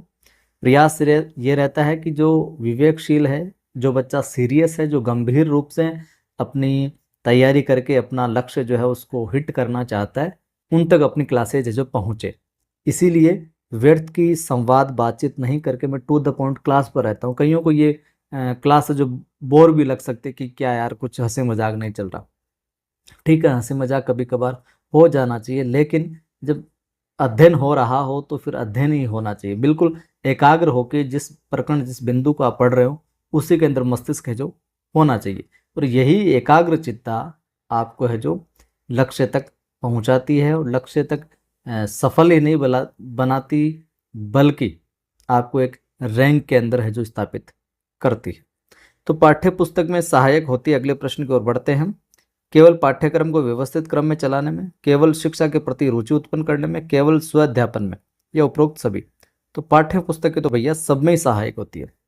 व्यवस्थित क्रम में चलाने में भी पाठ्यक्रम को, शिक्षा के प्रति रुचि उत्पन्न करने में भी, और स्व अध्ययन अध्यापन में भी।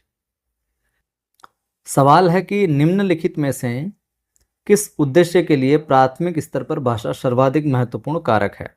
जीवन की विभिन्न स्थितियों को साधना, भाषा का व्याकरण सीखना, मन की बात कहना सुनना, अपनी अनेक जरूरतों को पूरा करना। प्राथमिक स्तर पर भाषा सर्वाधिक महत्वपूर्ण कारक है किस उद्देश्य से? उत्तर हो जाएगा बी, भाषा का व्याकरण सीखना इस उद्देश्य के लिए प्राथमिक स्तर पर भाषा सर्वाधिक महत्वपूर्ण कारक है। प्रश्न है, श्रव्य शिक्षण सहायक सामग्री का उदाहरण है सुनने वाले का? लिंग्वा फोन, ओवरहेड प्रोजेक्टर, चुंबकीय पट, दूरदर्शन। लिंग्वा फोन बच्चों के सीखने में महत्वपूर्ण है। बच्चों के सीखने में सबसे महत्वपूर्ण क्या चीज है? शिक्षक और बच्चों के बीच मित्रवत संबंध, शिक्षक की संवेदनशीलता, शिक्षक का सौम्य स्वभाव, शिक्षक की विद्वत्ता। उत्तर क्या हो जाएगा? ए, शिक्षक और बच्चों के बीच जो मित्रवत संबंध है वो सीखने में सबसे महत्वपूर्ण कारक होता है। बात करें नाटक अथवा अभिनय उदाहरण है किसका है? नाटक और अभिनय उदाहरण किसका हो सकता? नाटक या अभिनय। दृश्य सहायक सामग्री का, श्रव्य सहायक सामग्री का, दृश्य श्रव्य सहायक सामग्री का, या अप्रक्षेपित सहायक सामग्री का? उत्तर क्या हो जाएगा? सी, दृश्य श्रव्य सहायक सामग्री का। प्रश्न है अपना, हिंदी भाषा शिक्षण का एक मुख्य उद्देश्य है मौन पठन के उपरांत शब्दार्थ कराना, व्याकरणिक नियम कंठस्थ कराना, भाषा का ज्ञान देना, प्रश्न पूछने अपनी बात करने का अवसर देना। तो क्या हो जाएगा? सी, हिंदी भाषा शिक्षण का एक मुख्य उद्देश्य भाषा का ज्ञान देना। पढ़ना क्या है बताओ? देखें, पढ़ना क्या है? शब्दों को सही सही पहचानना, पढ़कर अर्थ समझना, लिखित सामग्री पढ़ाई, स्कूल में पुस्तकों की पढ़ाई। आसान सा प्रश्न, सरल सा प्रश्न, लेकिन सारे प्रश्न ऑप्शन लग सकते हैं, ये भी हो सकता है। तो पढ़कर अर्थ को समझना ही पढ़ना है, जस्ट रीडिंग पढ़ना नहीं होता है, उसको समझना भी। प्रश्न है, निम्नलिखित में से सर्वाधिक प्रभावी सहायक शिक्षण सामग्री है? श्रव्य शिक्षण सामग्री, दृश्य श्रव्य शिक्षण सामग्री, या स्पर्श शिक्षण सामग्री? उत्तर क्या हो जाएगा? सी, सबसे जो प्रभावी है वो देखना भी और साथ साथ में सुनने वाला भी कार्यक्रम हो, मामला हो, तो प्रभावी शिक्षण होता है। एक जंगल से गुजरते वक्त में गमगीन था, बस वहीं कुछ आदिवासी नीम बोते मिल गए। हम भरोसा ढूंढते थे और धोखे मिल गए, अर्थ की मिट्टी पिटी तो शब्द रोते मिल गए। नमस्कार, जय हिंद। जीतने वालों को मेरा सलाम, और जीतेगा वही जो विश्वास करेगा। एक और वीडियो लेकर हाजिर हूँ शिक्षण विधियों के प्रश्न का। ये अपना अगला वीडियो। इससे पहले कि जो शिक्षण विधियों के प्रश्नों के रिवीजन श्रृंखला के वीडियो नहीं देखे आपने, तो चैनल पर जाकर देख लीजिएगा। ग्रेड सेकंड के जो अन्य बिंदु है कबीर ग्रंथावली वगैरह, बालकांड वगैरह, सूर्यमल मिश्रण वगैरह, मेरा पदावली वगैरह, वो तमाम उनकी रिवीजन क्लास चैनल पर डली हुई है। जो नया साथी देख रहा है इस वीडियो को, वो चैनल पर जाकर देख ले। वीडियो को लाइक कर दे, सभी को साझा करें। पहली बार देख रहा है जो सब्सक्राइब कर लो, ताकि वीडियो का नोटिफिकेशन मिलता रहे। गले में थोड़ी दिक्कत थी तो क्लास अपलोड नहीं हुई कल। प्रारंभ करते हैं कि हिंदी, इनको हटा देता हूं मैं। परीक्षा में प्रश्न पूछा जा सकता है कि हिंदी शिक्षण की विधि जिसमें शिक्षक सामान्य से विशिष्ट की ओर बढ़ते हैं उसे कहा जाता है प्रयोगशाला विधि, निगमन विधि, व्याख्यान विधि या आगमन विधि। तो क्या हो जाएगी?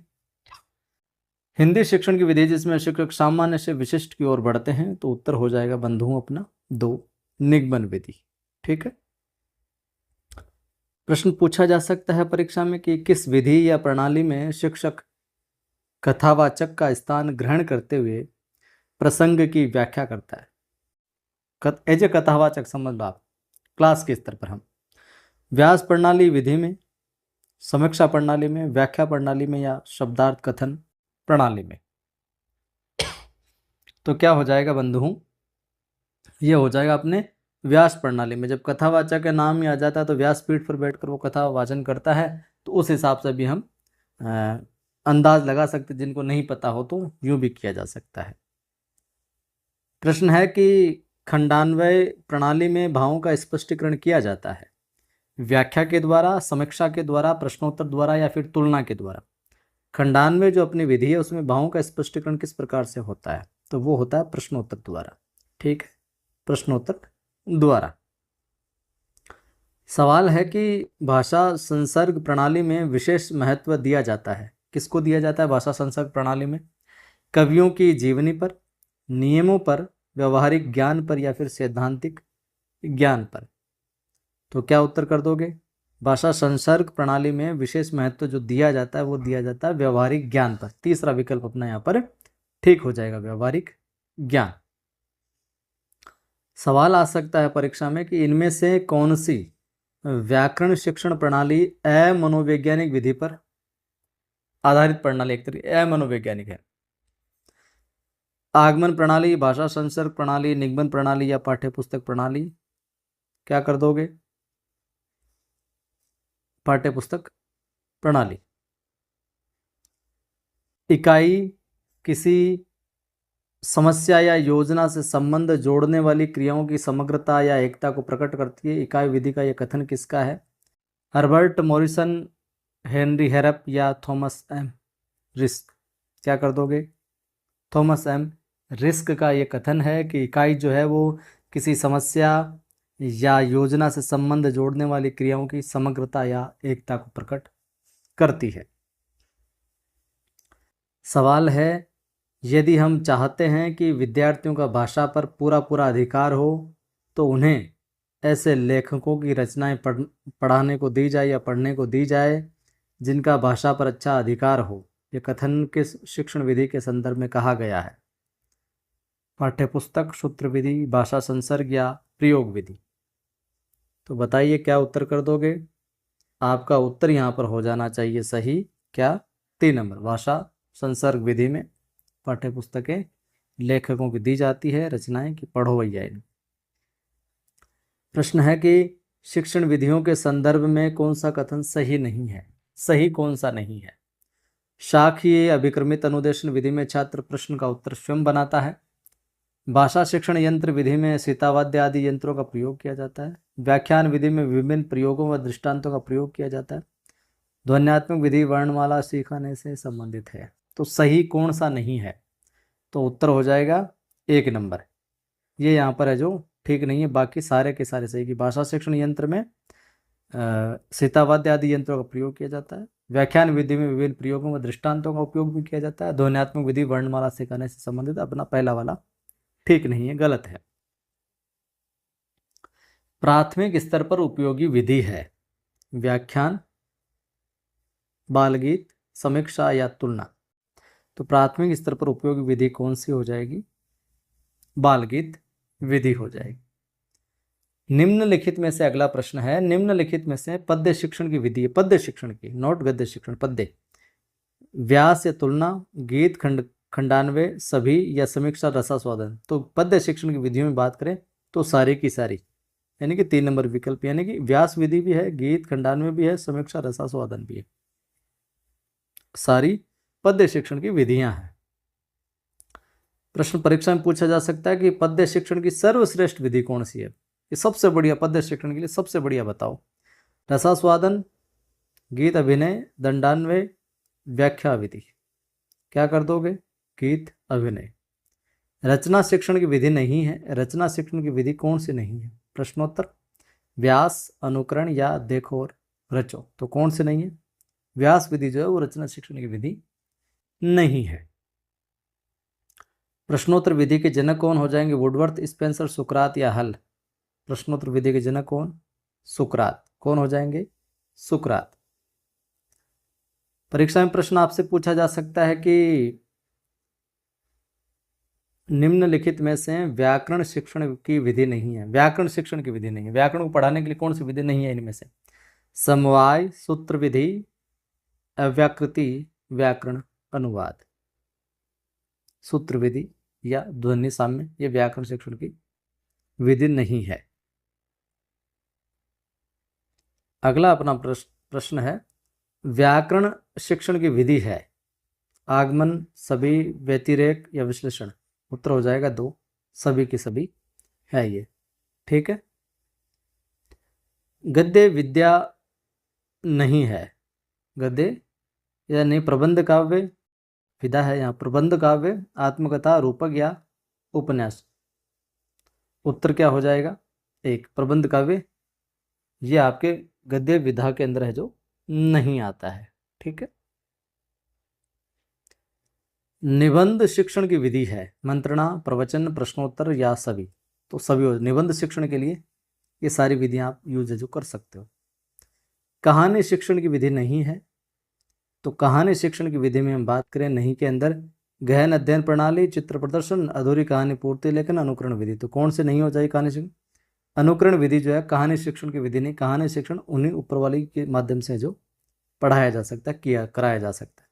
नाटक शिक्षण की सर्वश्रेष्ठ विधि है समीक्षा विधि, रंगमंच अभिनय, कक्षा अभिनय, आदर्श नाट्य विधि। तो रंगमंच जो अभिनय है वो नाटक शिक्षण की सर्वश्रेष्ठ विधि है। परीक्षा में प्रश्न आ जाए कि एक श्रेष्ठ पाठ्यक्रम भी तब तक मृत है जब तक एक कुशल शिक्षक एवं उचित विधियों का अभाव।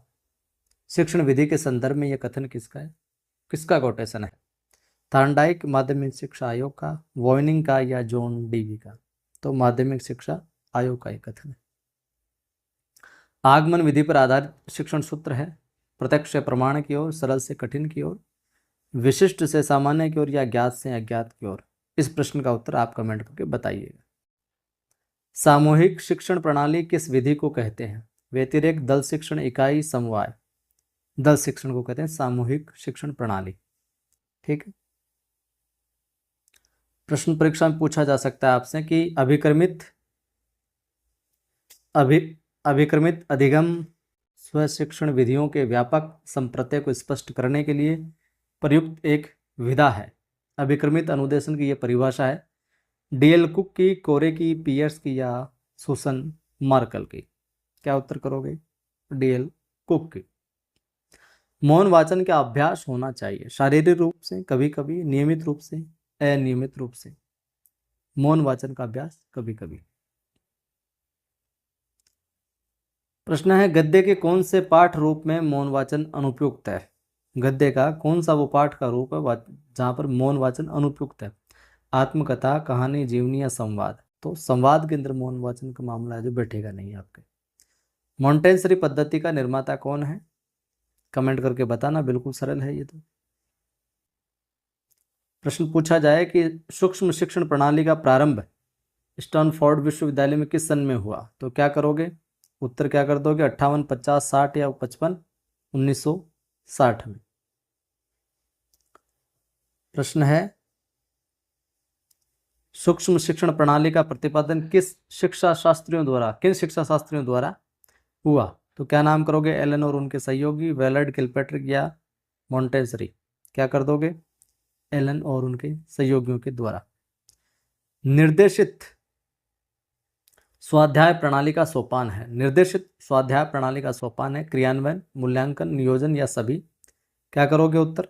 4 नंबर सभी। निर्देशित जो स्वाध्याय प्रणाली है उसमें क्रियान्वयन, मूल्यांकन, नियोजन तमाम चीजें शामिल होती है। सवाल है कि एक दिन में सीमित अवधि में पढ़ाई जाने वाली शिक्षण योजना, एक दिन में, दैनिक योजना, इनमें से कोई नहीं, इकाई योजना, वार्षिक योजना, दैनिक योजना।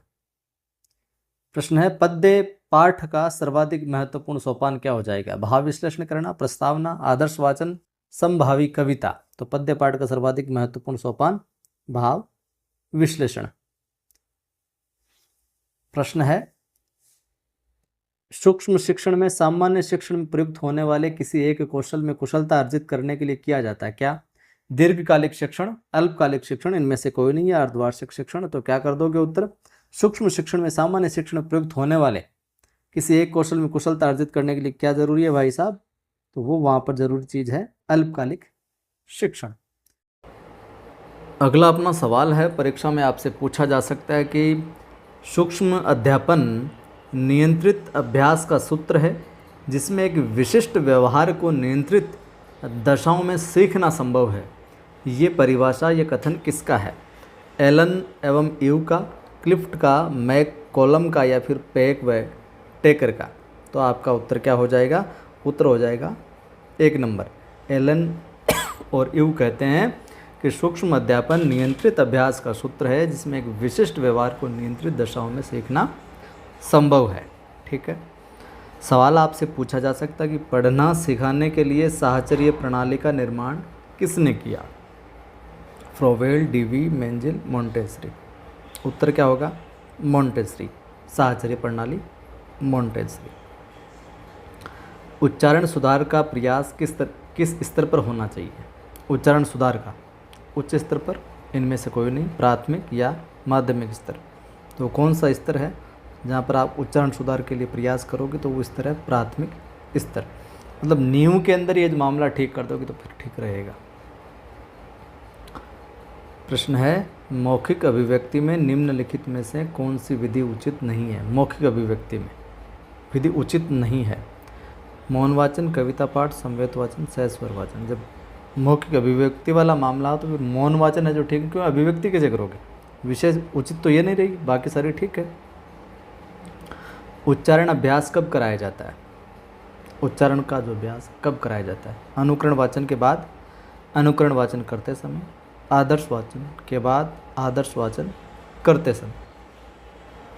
उत्तर होगा 1, अनुकरण वाचन के बाद। सवाल है भाषा की शिक्षा में किसका महत्वपूर्ण स्थान है? भाव का, प्रश्न का, अर्थ का या फिर शब्द का? तो किसका है? भाषा की जब शिक्षा दी जाती है तो उसके अंदर जो प्रश्न है उसका है जो महत्वपूर्ण स्थान है। सूक्ष्म अध्ययन का प्रारंभ किस विश्वविद्यालय में किया गया? तो ध्यान रखना स्टैनफोर्ड में। अब मैं सीधा है जो उत्तर बताऊंगा, आप विकल्प है जो अच्छे से देख लीजिएगा। सूक्ष्म अध्ययन का प्रारंभ, ताकि आपका समय जाया नहीं हो। सूक्ष्म अध्ययन का प्रारंभ किस विश्वविद्यालय में किया गया? स्टैनफोर्ड के अंदर। वर्तनी या अक्षर विन्यास का संबंध किससे होता है? बालकों की स्मृति से, व्यवहार से, व्यक्तित्व से या बालकों की क्रियाओं से? उत्तर क्या कर दोगे? 1, वर्तनी और जो अक्षर है, अक्षर विन्यास, उसका संबंध जो होता है वो बालकों की स्मृति से होना है। फटाफट चलूँगा मैं। शिक्षण की प्रक्रिया है त्रिध्रुवीय, एक ध्रुवीय, इनमें से कोई नहीं, द्विध्रुवीय। त्रिध्रुवीय शिक्षण की प्रक्रिया 3 ध्रुवीय है। शिक्षण उद्देश्यों का वर्गीकरण मुख्य रूप से किसने किया? Armstrong, Skinner, Pavlov, Bloom. BS Bloom ने शिक्षण उद्देश्यों का वर्गीकरण किया था। मौन वाचन की प्रमुख विशेषता है 4 नंबर, अर्थ ग्रहण करते हुए तेजी से पढ़ना, ये मौन वाचन है। द्विभाषा शिक्षण के उद्देश्य हैं सारे के सारे, यानी कि विचारों का आदान प्रदान, अन्य भाषा के साथ साहित्य का रसास्वादन, अन्य भाषा के साथ समायोजन, ये ड्यूअल लैंग्वेज का उद्देश्य है। निम्न में से किस विधि द्वारा विद्यार्थियों को मौखिक अभिव्यक्ति में प्रेषित किया जा सकता है? तो वो विधि है प्रश्नोत्तरी विधि, जिसके जरिए है जो विद्यार्थियों को मौखिक अभिव्यक्ति में प्रेषित है जो किया जा सकता है। श्रुत लेखन विधि का उद्देश्य नहीं है एकाग्र चित्ता का विकास, शुद्ध व स्पष्ट लेखन का विकास, वाचन गति का विकास या लेखन गति का विकास। तो क्या हो जाएगा, कौन सा उद्देश्य नहीं है श्रुत लेखन का, सुनकर लिखने का। तो वाचन गति का विकास, इसका कोई लेना देना नहीं है श्रुत लेखन से। किस विधि में कठिन शब्दों का अर्थ नहीं बताया जाता किंतु विभिन्न क्रियाकलापों द्वारा अर्थ निकलवाया जाता, वो विधि है उद्बोधन विधि। किस विधि में पत्र पत्रिकाएं समाचार पत्र आदि प्रकरण चुनकर कक्षा में प्रस्तुत किए जाते हैं, मंत्रणा या परामर्श विधि में।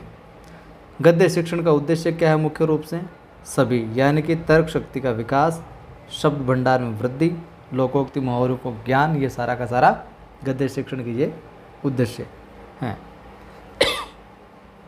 आगे देखिए, भाषा की शिक्षा की आवश्यकता है, साहित्य ज्ञान प्राप्त कर सके इसलिए, मौन वाचन कर सके, सौंदर्यानुभूति प्राप्त कर सके, या फिर सभी चीज़ें। तो सभी शामिल है भाषा की शिक्षा की आवश्यकता के लिए। भाषा का आधार क्या होता है, भौतिक मानसिक अभौतिक बाह्य अंगों पर आधारित, दोनों या कोई नहीं। उत्तर क्या हो जाएगा, 4 नंबर दोनों, यानी कि भौतिक और अभौतिक। ठीक है, बात करें आगे हम, निम्नलिखित में से भाषा का मनोवैज्ञानिक आधार नहीं है। तो भैया जो जिज्ञासा वो मनोवैज्ञानिक आधार नहीं है। भाषा सीखने के बिंब, तो बिंब में हम बात करें सभी श्रव्य बिंब से भी भाषा सीखी जाती है, दृश्य और भाव बिंब। भाषा का उद्देश्य नहीं है तो वर्णात्मक उद्देश्य नहीं, जबकि भावात्मक ज्ञानात्मक क्रियात्मक ये भाषा के उद्देश्यों में शामिल है। भाषा शिक्षण में प्राप्त उद्देश्य हैं 1 नंबर सभी, यानी कि ज्ञानात्मक अवबोधात्मक और कौशलात्मक, ये सारे के सारे भाषा के क्या हैं, प्राप्त उद्देश्य हैं। भाषा की प्रकृति नहीं, किस प्रकार की प्रकृति नहीं होती है भाषा की, उत्तर हो जाएगा 3 नंबर, भाषा अपरिवर्तनशील है। ये नहीं है बात, क्योंकि परिवर्तनशील है। भाषा की भौगोलिक सीमा होती है, ठीक है। भाषा अनुक्रम द्वारा सीखी जाती है, ठीक बात है। भाषा संयोग से वियोग की ओर जो चलती है, ठीक है। भाषा की विशेषता नहीं है, तो भाषा की 2 नंबर, भाषा पैतृक संपत्ति है। भैया पैतृक संपत्ति नहीं है, भाषा एक परंपरा है, अर्जित संपत्ति है। भाषा सामाजिक प्रक्रिया है, भाषा यादृच्छिक होती है, ये भाषा की विशेषताएं हैं। भाषा की विशेषता नहीं है तो भैया 4 नंबर, भाषा का मानक रूप नहीं होता है, ये विशेषता नहीं है। बाकी अर्जित है, कठिनता से सरलता की ओर, साधन व साध्य है। हिंदी भाषा के सामने चुनौती नहीं है, दोष पूर्ण शिक्षण विधियों की नहीं है। बाकी विदेश संपर्क की भाषा अंग्रेजी है, प्रयोगशाला भाव, अभिरुचि का भाव, ये सारी चुनौतियाँ देखने को मिलती है। हिंदी भाषा के सामने चुनौती क्या है फिर, सारी की सारी व्याकरण की जटिलता वाली है। अहिंदी भाषी क्षेत्रों में हिंदी अध्यापक उपलब्ध नहीं होते, ये चुनौती है। लिपि संबंधी समस्याएं हैं जो आती है। अभ्यास के लिए क्या जरूरी है बताओ, 2 नंबर, यानी कि अनुशासन भी चाहिए अभ्यास के लिए, विषय वस्तु की रोचकता भी, और स्वावलंबन की भी आवश्यकता होती है भाषा अभ्यास के लिए। छोटे बच्चों की कल्पना शक्ति विकसित करने का माध्यम है पौराणिक गाथाएं, महापुरुषों की जीवनियाँ, परियों की कहानियाँ, रसानुभूति कविताएं। तो परियों की कहानियों से कल्पना शक्ति उनकी विकसित होती है। प्राथमिक स्तर पर वाचन का मुख्य उद्देश्य क्या होता है, 3 नंबर, यानी कि प्राथमिक स्तर पर हम जो वाचन करवाते हैं उसका मुख्य उद्देश्य होता है शुद्ध उच्चारण की क्षमता का विकास करना। शुद्ध उच्चारण की क्षमता का विकास करना प्राथमिक स्तर पर वाचन का उद्देश्य होता है। राजभाषा आयोग का गठन किसकी अध्यक्षता में हुआ, विनोबा भावे। 1 मिनट, इसको हमें देखना पड़ेगा, इसको है जो देखकर कमेंट में पिन कर दूंगा मैं, क्या होगा इसका, थोड़ा सा डाउट हो रहा है इसमें। राजभाषा अधिनियम लागू हुआ, ये तो कई बार आया, इसका उत्तर आप कमेंट करके बताइए। राजभाषा अधिनियम कब लागू हुआ, 67, 68, 63 या 55 में। प्राथमिक स्तर पर मातृभाषा में शिक्षा की सुविधाएं दी गई है, इसका उल्लेख कहाँ पर है, किस अनुच्छेद में, 350 में। 8वीं अनुसूची में कितनी भाषाएं, कमेंट करके आप बताना इसका उत्तर भी। बोडो व डोगरी भाषा को किस संविधान संशोधन के तहत जोड़ा गया, 3, 92वां संविधान संशोधन 2003। 21वां संविधान संशोधन में कौन सी भाषा को जोड़ा गया, सिंधी को। भाषा सीखने के कौशलों का सही क्रम क्या है, LSRW, आपको पता है LSRW, पहले या दूसरी वीडियो में हमने ये आपको बताया था ठीक से। निम्नलिखित में ग्रहणात्मक कौशल कौन सा जिसे ग्रहण किया, ये भी मैंने बताया था, सुनना और पढ़ना। सुनकर ग्रहण करोगे, पढ़कर ग्रहण करोगे। ध्वनि विज्ञान पर आधारित कौशल कौन सा है, सुनना और बोलना। मॉन्टेसरी के अनुसार कौशलों का सही क्रम क्या है, ये भी मैंने बताया था, सुनना, बोलना, लिखना, पढ़ना। लिखना यहाँ पर पहले आ जाता है इसके अंदर मॉन्टेसरी के अकॉर्डिंग। श्रवण कौशल के अंतर्गत कौन सी शक्ति शामिल नहीं है, तो सोचने की शक्ति शामिल नहीं है। जब हम सुनते हैं ना, अंतर्बोध, धारण और बोधन, ये मामला। श्रवण कौशल का महत्व नहीं है। 4 नंबर, सबसे कम प्रयुक्त होने वाला कौशल है श्रवण कौशल। अनुकरण द्वारा सीखना, श्रवण के प्रति जागरूकता, शब्द भंडार वृद्धि करना, ये ठीक चलता है। श्रवण कौशल की विधि नहीं है तो भैया सुलेख विधि नहीं है। बाकी प्रश्नोत्तर विधि श्रवण कौशल की विधि है, स्वर वाचन है, कविता विधि है। सुलेख के अंदर सुनने वाला, श्रवण कौशल वाला कोई मामला नहीं होता, लिखना होता है बस। अशुद्ध उच्चारण का कारण नहीं है, कारण नहीं है, ध्यान में रखना। तो शिक्षक द्वारा शुद्ध उच्चारण करवाना, यह अशुद्ध उच्चारण कारण नहीं है। जबकि डर हो गया, संवेग, प्रयत्न लाघव, जल्दी जल्दी बोलने में, जैसे मेरे से मैं जल्दी बोलने का प्रयास करता हूँ, कई बार गलत बोल देता हूँ या अक्षर छोटा कम बोल देता हूँ, तो वो जब हम जल्दी बोलने का प्रयास करते हैं तो ऐसा हो जाता है। और क्षेत्रीय भाषाओं का प्रभाव, ठीक है, इन वजह से भी अशुद्ध हम उच्चारण करते हैं। और माफ़ कीजिए, 2-3 रोज़ से गले में थोड़ी ज़्यादा दिक्कत होगी तो बीच बीच में खांसी है जो आ जा रही, थोड़ा सा इसको एडजस्ट कर लीजिएगा आप। अशुद्ध उच्चारण का कारण है वो हमने ऊपर भी जिक्र किया था, तो सभी कारण है। ध्वनि लोपन भी है, सामाजिक प्रभाव भी है, कोमल तालु का अभाव भी है, जो बीच में होता है ना, वो उसका अभाव भी, वो भी वजह बनती है अशुद्ध उच्चारण की। उच्चारण कौशल की विधि नहीं है, साहचर्य उच्चारण कौशल की विधि नहीं, जबकि अंत्याक्षरी, श्रुतलेख, कविता विधि, ये सारी की सारी तीनों की तीनों जो उच्चारण कौशल की विधि है। पठन संबंधी दोष है कौन सा, सभी। अशुद्ध उच्चारण भी, शब्दों को एक एक पढ़ना भी, हकलाकर बोलना भी, ये सारे पठन संबंधी दोष है। संवेद वाचन महत्वपूर्ण है मंद बुद्धि छात्रों के लिए। आदर्श वाचन किया जाता है शिक्षक द्वारा। जीवन पर्यंत चलने वाला वाचन है मौन वाचन। वाचन अभ्यास कराने का सबसे उपयुक्त तरीका है सहस्वर वाचन। वाचन करो तो सहस्वर वाचन। वाचन कौशल के सोपान क्या है, सभी। अनुप्रयोग, अर्थग्रहण, प्रत्याविज्ञान, मूल्यांकन, प्रतिक्रिया, सारे के सारे। मौन वाचन में कौन सा अंग सक्रिय रहता है, 1 और 3, यानी कि मस्तिष्क और नेत्र। वाचन कौशल की विधि नहीं है तो श्रुत लेख नहीं, बाकी अक्षर बोध, ध्वनि साम्य, साहचर्य वाचन कौशल की है ये। अच्छे वाचन के लिए किताब पढ़ते समय कोण कितने डिग्री का, किताब पढ़ाते समय तो ये 45 डिग्री है तो होता है। वाचन के समय किताब आँख की दूरी बताई जाती है कि भाई साहब 1 फुट तो दूर रखो, ताकि आँखों पे भी ज़्यादा इम्पैक्ट नहीं पड़े, आसानी से जो मामला चलता रहे। वाचन दोषों को दूर करने की विधि है सभी। चिकित्सा कराना भी, अगर आपके वाचन दोष है, कोई बोलने में दिक्कत है, स्थान परिवर्तन, आवर्ती पुनरावर्ती अभ्यास। लेखन कौशल की विधि नहीं है तो अनुलेख नहीं है, बाकी अनुकरण, पेस्टालॉजी, जेक्टोट, ये लेखन कौशल की विधि है और लेखन विधि नहीं है अपने 2 नंबर। निम्नलिखित कौशलों में जीविकोपार्जन का साधन है लेखन कौशल, कंटेंट राइटिंग करके। जब बालक द्वारा लिखित किसी बात की नकल करता है, जब बालक लिखित किसी बात की नकल करता है तो वह सुलेख का कौन सा भेद है, तो वो है अनुलेख। जब बालक किसी छपी हुई प्रिंट बात को लिखता है तो वह क्या लेख क्या हो जाएगा, प्रतिलेख। वर्तनीय अशुद्धि का कारण ये हमने कर लिया सभी। क्षेत्रीय प्रभाव, शीघ्रता, दंत क्षय, ये भी आता है। वर्तनीय अशुद्धि का कारण नहीं है शिक्षक की असावधानी नहीं है, बाकी सारे हो सकते हैं। भाषा शिक्षण में क्रियात्मक उपागम है 1 और 2 दोनों। रचना शिक्षण, पाठ, संसर्ग, उपागम। ब्लूमफील्ड मूल्यांकन प्रक्रिया में शामिल नहीं है अभ्यास, बाकी मूल्यांकन, शिक्षण उद्देश्य, अधिगम, अनुगम शामिल है। अध्यापक द्वारा लिखित किसी बात की नकल करना कौन सा लेख, अनुलेख, ये वापस आ गया।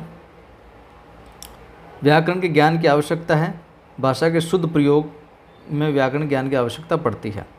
आनंद की प्राप्ति हिंदी शिक्षण के किस पक्ष के उद्देश्य को उजागर करती है, साहित्यिक पक्ष को। सहस्वर वाचन कितने प्रकार से किया जाता है, 2। पूर्व श्रुत ध्वनियों के प्रत्येक लिपिबद्ध शब्दों को पढ़कर अर्थ ग्रहण करने की प्रक्रिया क्या कहलाती है, वाचन कहलाती है। भाषाई कौशल में अंत में विकास कराना चाहिए लिखने का, LSRW के अकॉर्डिंग। हिंदी विषय में पाठ विश्लेषण करने की आवश्यकता क्यों होती है? छात्रों को ज्ञान को समृद्ध करने के लिए विश्लेषण किया जाता है। सुनकर अर्थ ग्रहण करना, उद्देश्य का अपेक्षित व्यवहारगत परिवर्तन क्या होगा? तो श्रुत सामग्री का भाव ग्रहण कर सकेंगे। शिक्षक की क्रिया से संबंधित है आदर्शवाचन। शिक्षार्थी की अनुक्रिया से फिर संबंधित क्या हो जाएगा? सभी, मौन वाचन, अनुकरण वाचन, समवेत वाचन, ये फिर शिक्षार्थी क्रिया करता है सारी। छात्र की वाचन संबंधी त्रुटियों का कारण हो सकता है, क्या कारण हो सकता है? सारे ध्वनियों का अशुद्ध उच्चारण की अज्ञानता हो सकती है, बोध संबंधी कठिनाई भी हो सकती है, पठन के प्रति उसकी अरुचि भी अशुद्ध उच्चारण का कारण है। जो त्रुटियां हैं उनकी विशेषताएं हो सकती है, कारण हो सकते हैं। पद विश्लेषण के लिए गलत शब्दों को महत्व देने की विधि कहलाती है क्या? स्टेनले विधि। ध्वन्यात्मक विधि किसके आधार पर विकसित की गई है? तो भैया रोमन विधि के आधार पर की गई है। मौखिक रूप से बोलने के कौशल का विकास करने तो उपयुक्त तरीका कौन सा? सभी, यानी कि सामूहिक पठन करवाओ, व्यक्तिगत पठन करवाओ, अनुकरण पठन करवाओ। निम्न प्राथमिक स्तर पर पढ़ाई जाने वाली भाषा होगी भैया मातृभाषा है ये। बालक सर्वप्रथम क्या सीखता है भैया? बोलना सीखता है। वाचन शिक्षण की विधि नहीं है, आगमन विधि नहीं है वाचन की, बाकी सारी है। उच्च प्राथमिक स्तर पर व्याकरण शिक्षण की सर्वाधिक उचित विधि क्या हो जाएगी? आगमन विधि हो जाएगी उच्च प्राथमिक स्तर पर। उच्च प्राथमिक स्तर पर भाषा सीखने सिखाने का उद्देश्य क्या है? मुख्य रूप से उद्देश्य ये 3 नंबर, विभिन्न स्थितियों में मुहावरेदार भाषा का प्रयोग करने की कुशलता का विकास। कहानी, कविता, गीतों, नाटकों के माध्यम से बच्चों में क्या होता है भैया? अपनी सांस्कृतिक जो धरोहर है उससे जुड़ते हैं। गले में दिक्कत है इसलिए मैं जल्दी करवा रहा हूँ। एकांकी पाठों का सर्वप्रमुख उद्देश्य क्या होता है? एकांकी जो पाठ होते हैं उनका उद्देश्य होता है विभिन्न संदर्भों में संवाद बोलने की जो क्षमता है उसका विकास करना। भाषा सीखने का व्यवहारवादी दृष्टिकोण बल देता है अनुकरण पर। भाषा की प्रकृति के संबंध में कौन सा कथन उचित नहीं है? तो पहला नहीं है, भाषा कठोरता से व्याकरणिक नियमों का अनुसरण करती है, ये उचित नहीं। बाकी सारे उचित है कि भाषा का जितना अधिक प्रयोग किया जाएगा उतना ही भाषा पर पकड़ होगी, ठीक बात है। भाषा एक दूसरे सानिध्य में फलती फूलती, ठीक बात है। भाषा एक नियमबद्ध व्यवस्था है, ठीक बात है। आगे देखिए, भाषा के आधारभूत कौशल कौन कौन से हो जाएंगे? अंत संबंधित होते हैं आधारभूत कौशल है जो एक दूसरे से इंटरकनेक्टेड। बोलना कौशल में सर्वाधिक महत्वपूर्ण क्या है? शुद्ध उच्चारण का ही है। प्राथमिक स्तर पर वाचन शिक्षण है तो उपयुक्त विधि क्या हो जाएगी? सहज स्वर वाचन हो जाएगी। श्रुत लेख अभ्यास विधि उपयुक्त है भैया प्राथमिक कक्षाओं के। श्रुत लेख किसके लिए? प्राथमिक कक्षाओं के, ध्यान में रखना इसको। खेल विधि को प्रचलित करने का हेनरी कोल्डवेल कुक। ध्वन्यात्मक विधि में सर्वप्रथम सिखाए जाते हैं स्वर। किस शिक्षण विधि में तकनीकी साधनों का प्रयोग किया जाता है? दूरस्थ विधि में।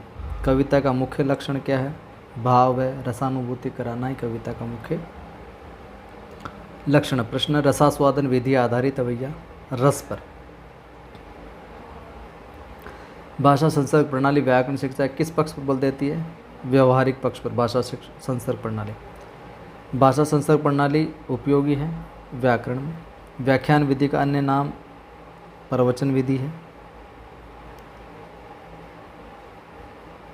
व्याख्यान विधि का प्रयोग किस विधि के साथ उत्तम होता है? प्रश्नोत्तर विधि के साथ में। व्याख्या करते जाओ, प्रश्नोत्तर करते जाओ बच्चों से। हर्बर्ट की पाठ योजना में कितने सोपान है? 5 बताए थे मैंने। इकाई के लक्ष्य और उद्देश्य होने चाहिए निश्चित। शब्द भंडार में वृद्धि के लिए सर्वाधिक उपयुक्त है गद्य शिक्षण। जितना उपन्यास वगैरह, कहानी वगैरह, निबंध वगैरह गद्य शिक्षण, गद्य पढ़ोगे उतना शब्दों में आपके शब्दकोश जो आपका बढ़ेगा। कौन सा कथन संगत नहीं है? तो भैया दूसरा, पाठ्य पुस्तक शिक्षण का साध्य है साधन है, ये संगत नहीं है। जबकि सही क्या है? पाठ्य पुस्तक शिक्षण का साधन है, साध्य नहीं है। निम्न में से रचना शिक्षण की विधि नहीं है, भाषा संसर्ग विधि नहीं है। तो ये थे अपने प्रश्न। कंप्लीट आपने मैराथन वीडियो देख लिया।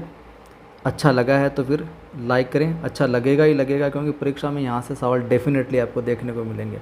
लाइक करके नीचे जो पॉइंट वाला हाई वीडियो वाला है ना तो पॉइंट दीजिए ताकि और साथियों तक पहुँचे वीडियो। सभी साथियों तक शेयर भी करें, स्टेटस भी लगाएं। पहली बार देख रहे हो चैनल को सब्सक्राइब कर बेल आइकन क्लिक कर लो ताकि हर वीडियो की सूचना आपको मिलती रहे जब भी मैं वीडियो डालूं। डिस्क्रिप्शन में अपने टेलीग्राम चैनल के लिंक मिल जाएंगे। टेलीग्राम चैनल एक तो कवि आदि गणेश नाम से, एक है नवसृजन क्लासेस नाम से। वहाँ पर मैं तमाम जो प्रश्न करवाएं इनकी PDF डाल दूँगा, तो इनको देख लेना। दोनों टेलीग्राम चैनल ज्वाइन कर लें, करंट की भी वहाँ चीज़ें मैं डालता रहता हूँ। और नवसृजन क्लासेज नाम से अपना दूसरा यूट्यूब चैनल है जिस पर करंट की 2nd ग्रेड का रिवीजन है जो करंट का चल रहा है। वहाँ पर अपनी एप्लीकेशन भी है नवसृजन क्लासेज नाम से, उसको भी इंस्टॉल कर लीजिए। वहाँ पर भी ये PDF है जो मैं अटैच कर दूँगा फ्री के अंदर ही, ठीक है। बाकी जुड़े रहें, सभी साथियों को जोड़ते रहें। मेरा प्रयास आपको अच्छा कंटेंट देने का, परीक्षा उपयोगी कंटेंट देने का निःशुल्क रूप से। तो आप भी ज़्यादा से ज़्यादा साथियों को जोड़ें और अपनी जो किताब चलती है वन लाइनर ग्रेड 1 और 2 की, उसकी जानकारी आप आगे देखिए। लेकिन अगर आप वरिष्ठ अध्यापक ग्रेड 2 की तैयारी कर रहे हैं और हिंदी के लिए अगर आपको वन लाइनर बुक की आवश्यकता है तो आप इस बुक को परचेज कर सकते हैं इन नंबरों पर कांटेक्ट करके। केवल 184 पेज के अंदर वन लाइनर प्रश्नोत्तर के रूप में संपूर्ण पाठ्यक्रम पर आधारित है और रिवीजन के लिए एकदम शानदार बुक है। तो आप इसे ज़रूर परचेज कीजिएगा अगर आप ग्रेड 2 की तैयारी कर रहे हैं। हिंदी के लिए ये बुक है। इस नंबर पर आप कॉन्टैक्ट कर सकते हैं 8619738734 पे। इसके अलावा स्कूल व्याख्याता जो ग्रेड 1 है उसकी अगर आप तैयारी कर रहे हैं, उसके लिए भी कुल पेज 204 के अंदर वन लाइनर प्रश्नोत्तर के रूप में संपूर्ण पाठ्यक्रम पर आधारित है और रिवीजन के लिए एकदम शानदार पुस्तक है। इसे भी आप परचेज कर सकते हैं। अगर आप चाहें तो ऑनलाइन मंगवाने के लिए व्हाट्सअप करना है आपको इस नंबर के ऊपर 8619738734 पे। आपके नज़दीकी बुक डिपो पे भी अवेलेबल हो सकती है, आप उसे एक बार पूछताछ कर लीजिएगा। अगर वहाँ पे अवेलेबल होती है तो आप वहाँ से परचेज कर लीजिए, नहीं तो आप ऑनलाइन मंगवा सकते हैं। व्हाट्सएप पे आपको सिर्फ मैसेज डालना है, बुक का नाम लिख दीजिएगा, आपको सारी की सारी जानकारी दे दी जाएगी कैसे क्या पेमेंट करना है और किस प्रकार से आपके घर तक ये बुक पहुँचाई जाएगी। हमारा नवसृजन क्लासेस नाम से एक एप्लीकेशन है जो कि आपको गूगल प्ले स्टोर पे ऊपर मिलेगा, तो उसको भी ज़रूर से डाउनलोड कीजिएगा। वहाँ पे आपको फ्री स्टडी मटेरियल मिलता है, डेडिकेटेड टेस्ट सीरीज़ है 2nd ग्रेड के लिए, कंप्लीट वीडियो कोर्स है 2nd ग्रेड हिंदी का और कंप्लीट वीडियो कोर्स है 1st ग्रेड हिंदी का भी। तो आपको इनमें से कोई भी चीज़ की नीड है तो आप इस नवसृजन क्लासेस नाम के ऐप को जरूर से डाउनलोड कीजिएगा। वहाँ पे आपको ये सारी की सारी चीज़ें मिल जाएगी। अगर ऐप में किसी प्रकार की समस्या आती है तो आप इस नंबर पर कॉन्टैक्ट कर सकते हैं 8619738734। हमारा टेलीग्राम चैनल भी है नवसृजन क्लासेस नाम से, उसको भी आप ज़रूर से ज्वाइन कीजिएगा। वहाँ पे आपको एग्ज़ाम से रिलेटेड जितनी भी एग्ज़ाम की अपडेट्स होती है वो आपको यहाँ पे साझा की जाती है। हमारा कवि आदि गणेश नाम से टेलीग्राम चैनल है, उसके ऊपर आपको जितनी भी अपडेट्स होती है क्लास से रिलेटेड वो दी जाती है। किसी प्रकार की समस्या है तो आप इस नंबर पे कांटेक्ट कर सकते हैं 8619738734। आज की इस वीडियो में हम इतना ही रखेंगे, कल आपसे फिर मुलाकात होगी इसी समय इसी चैनल के ऊपर, तो सब्सक्राइब जरूर कर लीजिएगा। तब तक के लिए जय हिंद, धन्यवाद।